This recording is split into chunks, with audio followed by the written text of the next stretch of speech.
It happened in the heat of war, in the chaos where screams drowned out prayers and blood turned dust to mud. Thousands of men clashed beneath banners claiming divine justice, and in that frenzied blur of steel and fire, one knight did the unthinkable.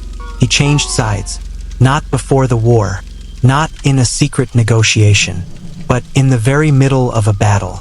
And in doing so, he altered the fate of hundreds, perhaps even the outcome of an entire campaign.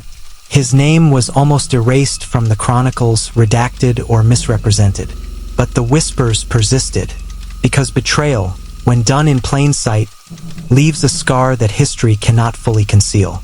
To understand why a knight would make such a move, we need to return to the year 1189, on the dusty plains outside the fortress city of Arsuf. The Third Crusade was in motion, and Richard the Lionheart's army was locked in a brutal struggle against the forces of Salah ad-Din. This was not just a battle of swords, but of strategy, endurance, and egos. Amidst the ranks of the Crusader army rode a seasoned knight of Flemish descent, Sir Renard of Saint-Omer. He was a minor noble, not famous, but respected. His loyalty had never been questioned. His sword never turned away from Christendom. Until that day, Sir Renard had fought in the siege of Acre. He had seen brothers in arms buried beneath rubble and plague. He had watched commanders quarrel over tactics while men starved. The holy war, he realized, was not holy at all. It was chaotic, corrupt, and driven by pride.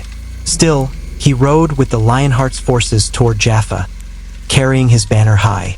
But something was breaking within him, his faith in the war, his trust in his fellow knights, and perhaps most of all, his belief in the cause. As the Crusader vanguard moved along the coast, the Saracen forces launched a sudden, calculated assault. The clash at Arsuf began with a thunderous cavalry charge that sent dust billowing into the air like smoke. Sir Renard was in the second line. He fought as he always had, furious, precise, disciplined. But at some point during that clash, as swords rang against shields and cries of Deus Vult echoed around him, he made a decision that no knight of his order had ever dared to make. He stopped attacking the enemy. He turned his horse away from the line, and then, before anyone could understand what he was doing, he rode straight toward the Saracen side. At first, the Muslims thought it was a trick, a suicidal charge.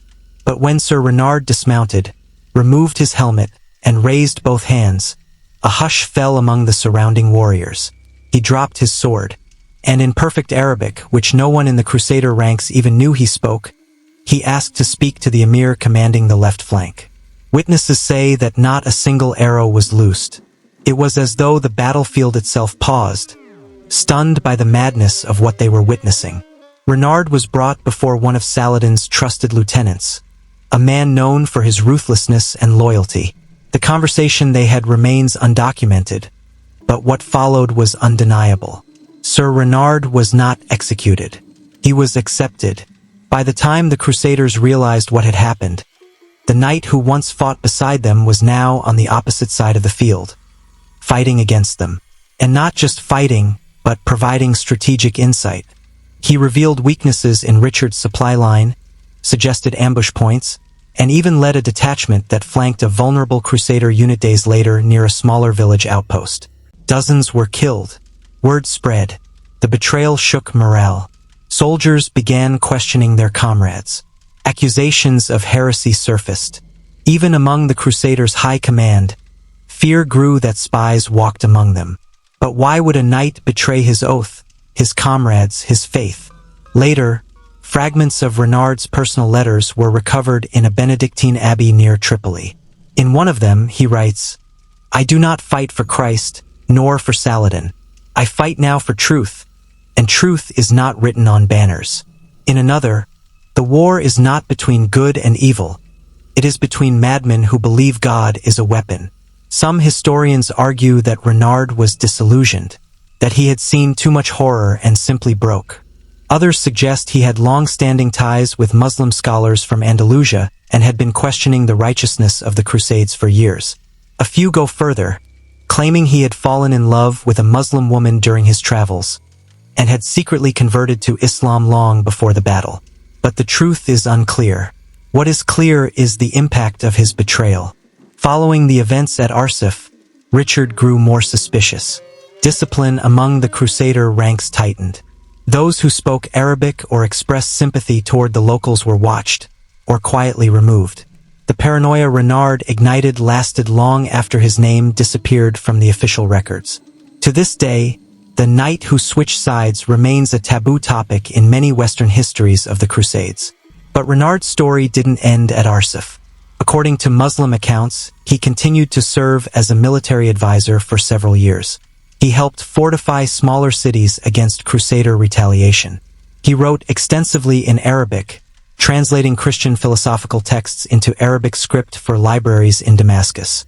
He died not on a battlefield, but in a quiet garden outside Hama, teaching children to read. The Crusaders never forgave him. The church condemned him. And yet, in some circles, especially among modern historians, Renard is viewed not as a traitor, but as a tragic figure. A man who saw the war for what it truly was and chose conscience over conformity. History often celebrates those who die for a cause. But what about those who abandon the cause when it proves false?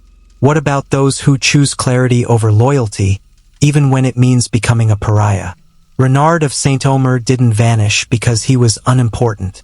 He vanished because he disrupted the story the victors wanted to tell. He became a crack in the crusading myth, a reminder that even in the most polarized wars, the lines are not always clear. That even in holy wars, there are moments of personal rebellion. Moments when a man can look at the battlefield, drop his sword, and say, "I will not kill for this lie anymore." And maybe, just maybe, that is the most dangerous kind of night there is.